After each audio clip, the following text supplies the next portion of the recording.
Hello students, नमस्कार। आप लोगों का एक बार फिर से वेलकम करते हैं आपके अपने YouTube channel success study point पे। तो चलिए आज के इस नए टॉपिक को स्टार्ट करते हैं हम लोग। तो आज के इस टॉपिक में हम लोग पढ़ने वाले हैं, जैसा कि देखिए हमारा सेशन चल रहा था ऑब्जेक्टिव प्रश्नों वाला, ठीक है। तो आज के इस टॉपिक में हम लोग पढ़ेंगे बायोलॉजी यानी कि जीव विज्ञान के वस्तुनिष्ठ प्रश्नों को, ठीक है। तो देखिए ये टॉपिक काफ़ी इंटरेस्टिंग होने वाला है, तो आप लोग वीडियो में अंत तक बने रहिएगा। और चैनल को अभी तक सब्सक्राइब नहीं किया है तो ये है देखिए हमारा channel success study point. Class 10th की स्टडी के लिए आप हमारे चैनल को सब्सक्राइब कर सकते हो। और ये हमारा देखिए हेल्पलाइन नंबर दिया गया है, जिन बच्चों को कोई दिक्कत हो रही हो वो हमारे इस व्हाट्सएप नंबर हेल्पलाइन नंबर पे कांटेक्ट कर सकते हैं, ठीक है। तो चलिए आगे बढ़ते हैं और आज के इस टॉपिक को आगे बढ़ाते हैं, ठीक है। तो जैसा कि देखिए ये वाला टॉपिक आप लोग को बहुत ही अच्छा लग रहा होगा देखने में, थंबनेल में भी दिख गया होगा। तो आज के देखिए थोड़ा सा यूनिक टाइप का हम लोग PDF टाइप का ये वीडियो लेकर आए हैं। देखिए आज का पहला प्रश्न हमारा है, इस प्रकार से आपको एग्जाम में पूछा जाएगा। चैप्टर का नाम हमारा क्या था? जैव प्रक्रम, यानी कि बायोलॉजी का पहला चैप्टर हमारा क्या है? जैव प्रक्रम, ठीक है। तो देखिए आज का पहला प्रश्न है हमारा ये वाला, थोड़ा सा व्यू कर लेते हैं। चलिए अब अच्छा लग रहा होगा। प्रश्न हमारा देखिए, प्रकाश संश्लेषण की क्रिया में ऑक्सीजन बाहर निकलता है, ठीक है। ये है हमारा पहला प्रश्न। 4 ऑप्शन आपके सामने दिया गया है, जल से, कार्बन डाइऑक्साइड से, ग्लूकोज से, डिक्टियोसोम से। चलिए तो बहुत सारे बच्चे को इसका आंसर मालूम भी होगा, ठीक है। तो प्रश्न हमारा क्या है कि प्रकाश संश्लेषण की क्रिया में ऑक्सीजन बाहर निकलता है, कहाँ से निकलता है? तो ये आप लोग को चलिए अब इसके आंसर को जान लेते हैं हम लोग। इसका राइट आंसर क्या होगा? जी हाँ, बिल्कुल सही। जिन बच्चों को लग रहा है जल, उनका बिल्कुल ही सही है, ठीक है। इसका राइट आंसर आप लोग टिक करिएगा, जल से। प्रकाश संश्लेषण की क्रिया में ऑक्सीजन बाहर निकलता है, कहाँ से? जल से। आगे बढ़ते हैं दूसरे प्रश्न पे, ठीक है। दूसरा प्रश्न हमारा कह रहा है कि हरे पौधे में पोषण की विधि है, ठीक है। हरे पौधे में पोषण की कौन सी विधि है? 4 ऑप्शन आपके सामने है। प्राणी संपोषण या संभोजी भी इसे कह सकते हैं। दूसरा हमारा है परपोषी, तीसरा हमारा है परजीवी, और चौथा ऑप्शन हमारा है स्वपेशी, ठीक है। तो चलिए इसके आंसर को जानते हैं कि इसका आंसर राइट आंसर क्या होगा।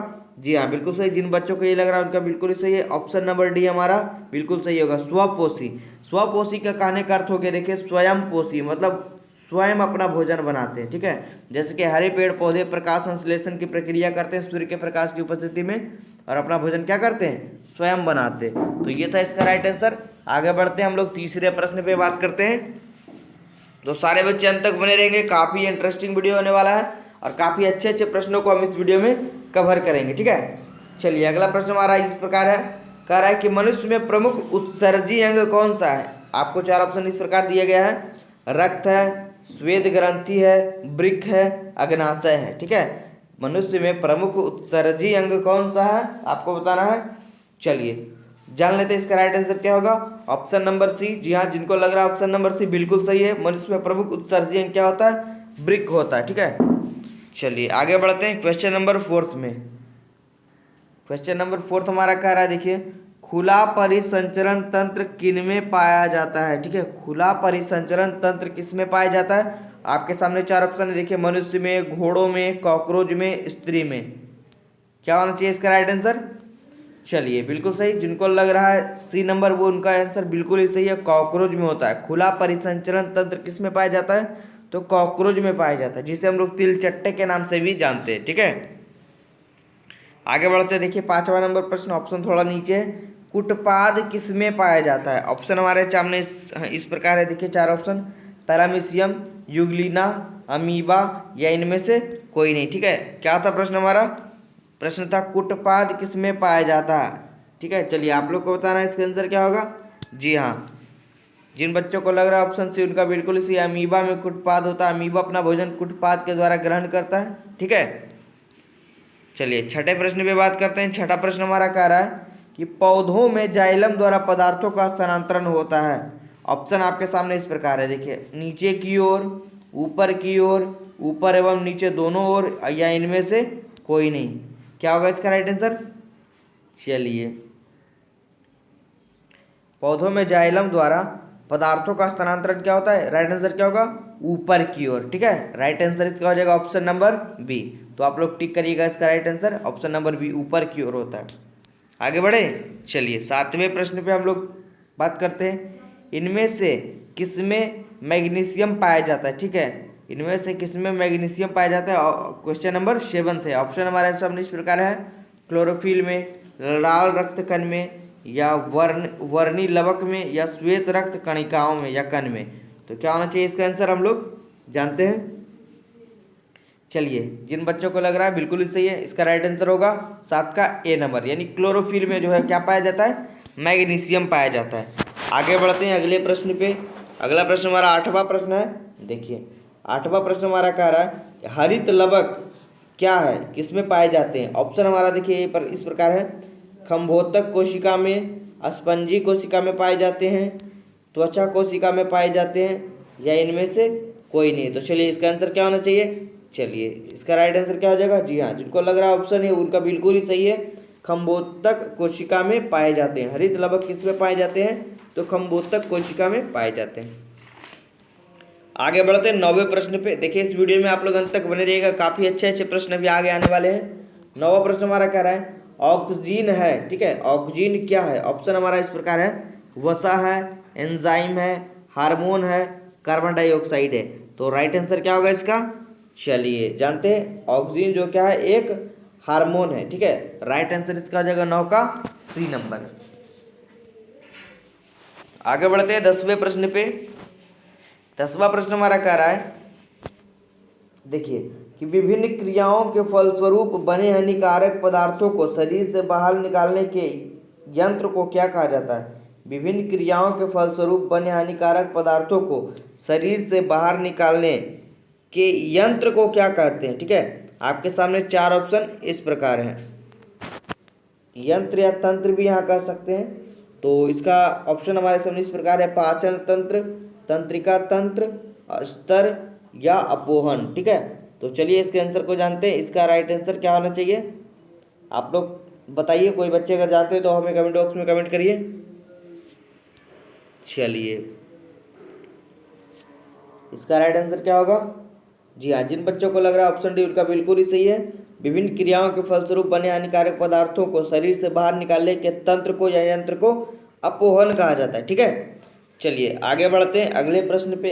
11वां नंबर प्रश्न हमारा कह रहा है, देखिए कह रहा है प्रश्न कि मनुष्य में वृक्क जो है, यहाँ पे वृक्क होना चाहिए, ठीक है। वृक्क किससे संबंधित है? वृक्क का क्या कार्य है हमारे शरीर में? ऑप्शन हमारा है, पोषण का कार्य करता है, श्वसन का कार्य करता है, उत्सर्जन का कार्य करता है, या परिवहन का कार्य करता है, ठीक है। चलिए इसके आंसर को जान लेते हैं, क्या होना चाहिए इसका राइट आंसर? इसका राइट आंसर हो जाएगा ऑप्शन नंबर सी, यानी मनुष्य में वृक्क संबंधित है उत्सर्जन से, ठीक है। चलिए आगे बढ़ते हैं। अगला प्रश्न हमारा कह रहा है 12वां नंबर, काफी इंपॉर्टेंट है और बहुत ही इजी प्रश्न है। प्रकाश संश्लेषण होता है, देखिए ये माइंड का क्वेश्चन एकदम इजी है। ऑप्शन हमारे सामने, प्रकाश संश्लेषण कब होता है? ऑप्शन हमारा है, रात में, दिन में, रात और दिन दोनों में, सुबह शाम।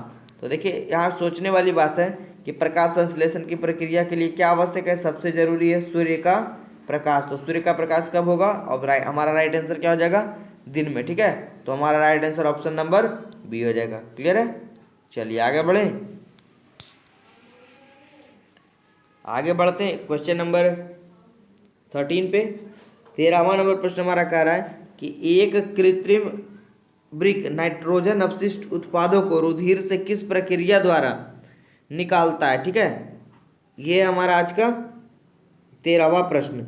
तो चलिए इसके ऑप्शन को पहले हम जान लेते हैं, ठीक है। इसका ऑप्शन क्या है हमारे सामने? देखिए ऑप्शन हमारा है, पुनरावशोषण द्वारा, निस्यंदन द्वारा, आस्तर द्वारा, या अपोहन द्वारा, ठीक है। किस प्रक्रिया द्वारा निकालता है? तो चलिए इसके राइट आंसर को हम लोग जान लेते हैं। राइट आंसर इसका क्या होगा? जी हाँ बिल्कुल सही, जिनको लग रहा है ऑप्शन डी उनका बिल्कुल ही सही है, ठीक है। ऑप्शन नंबर डी इसका राइट आंसर हो जाएगा। आगे बढ़ते हैं, देखिए 14वें प्रश्न पे। 14वां प्रश्न हमारा कह रहा है कि प्रकाश संश्लेषण के लिए निम्न में से कौन से कच्चे पदार्थ की आवश्यकता नहीं होती है? इनमें से किसकी आवश्यकता, देखिए क्वेश्चन को अच्छे से समझिएगा, नहीं होती है, ठीक है। हड़बड़ में बच्चे है समझ कर मार देते हैं। तो ऑप्शन हमारा देखिए, कार्बन डाइऑक्साइड, ऑक्सीजन, या फिर जल, ये 3 ऑप्शन है हमारे सामने। चौथा भी है देखिए हमारा ऑप्शन, क्लोरोफिल। तो ये 4 ऑप्शन में से क्या होना चाहिए कि प्रकाश संश्लेषण के लिए निम्न में से कौन से कच्चे पदार्थ की आवश्यकता नहीं होती है? राइट आंसर क्या हो जाएगा? ऑप्शन नंबर बी, ऑक्सीजन, ठीक है। क्योंकि ऑक्सीजन जो है प्रकाश संश्लेषण की प्रक्रिया में बाहर निकल जाती है। आगे बढ़ते हैं 12वें प्रश्न 15वें प्रश्न पे, ठीक है। चलिए देखते हैं 15वां प्रश्न हमारा क्या कह रहा है। 15वां प्रश्न जो हमारा कह रहा है वो कह रहा है कि विश्राम की अवस्था में मनुष्य का हृदय एक बार में कितनी बार धड़कता है। चलिए ऑप्शन हमारे सामने है 72 बार, 80 बार, 60 बार और 90 बार। तो क्या होगा इसका राइट आंसर। चलिए इसके आंसर को जान लेते हैं। इसका राइट आंसर हो जाएगा ऑप्शन नंबर ए 72 बार, ठीक है।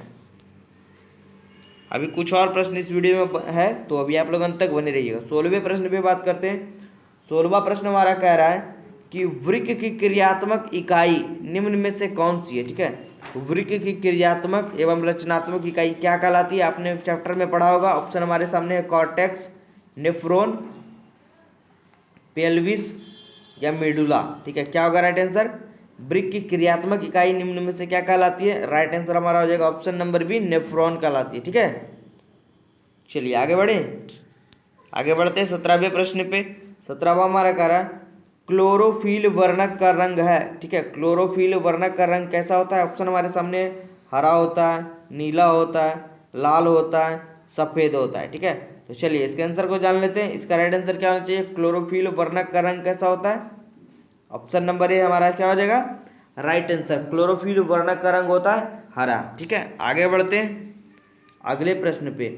18वां प्रश्न हमारा जो कह रहा है वो कह रहा है स्वपोषी पोषण के लिए आवश्यक है, ठीक है। स्वपोषी पोषण के लिए आवश्यक है। चलिए इसके ऑप्शन को हम लोग जान लेते हैं। देखिए ऑप्शन हमारा क्या कह रहा है, अच्छे से समझिएगा इस प्रश्न को, काफी अच्छा प्रश्न है।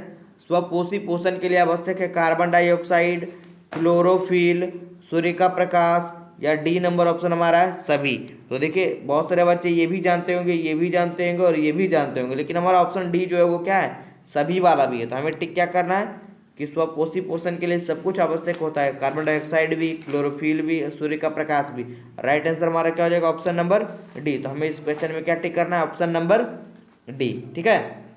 आगे बढ़े, चलिए आगे बढ़ते हैं। आगे हमारा जो प्रश्न है 19वां वो काफी अच्छा प्रश्न है, इसको भी यही करिएगा। कई बार एग्जाम में ये पूछा गया है कि कवक में पोषण की विधि कौन सी है, ठीक है।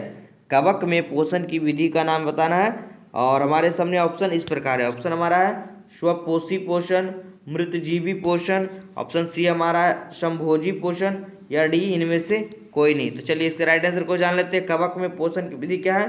राइट आंसर हो जाएगा हमारा ऑप्शन नंबर बी, मृतजीवी पोषण, ठीक है। तो जिन बच्चों को ये लग रहा था उनका राइट आंसर है एकदम, ठीक है। चलिए अगले प्रश्न पे आते हैं। अगला प्रश्न हमारा देखिए लास्ट प्रश्न इस टॉपिक का है कि रक्त में आयरन की कमी से होने वाला एक रोग है, मतलब हमारे खून में आयरन की कमी मतलब लोहे की कमी से होने वाला एक रोग कौन सा है। चलिए चार ऑप्शन हमारे सामने इस प्रकार है टीबी रोग, मधुमेह रोग, एनीमिया रोग या उच्च रक्तचाप। तो इसका राइट आंसर क्या होगा। चलिए राइट आंसर इसका जान लेते हैं। इसका राइट आंसर हो जाएगा एनीमिया, ठीक है। खून में आयरन की कमी से होने वाला रोग या खून की कमी को ही हम लोग क्या कहते हैं, एनीमिया। तो ये था हमारा आज का सेशन, काफ़ी अच्छा रहा होगा आप लोग के लिए।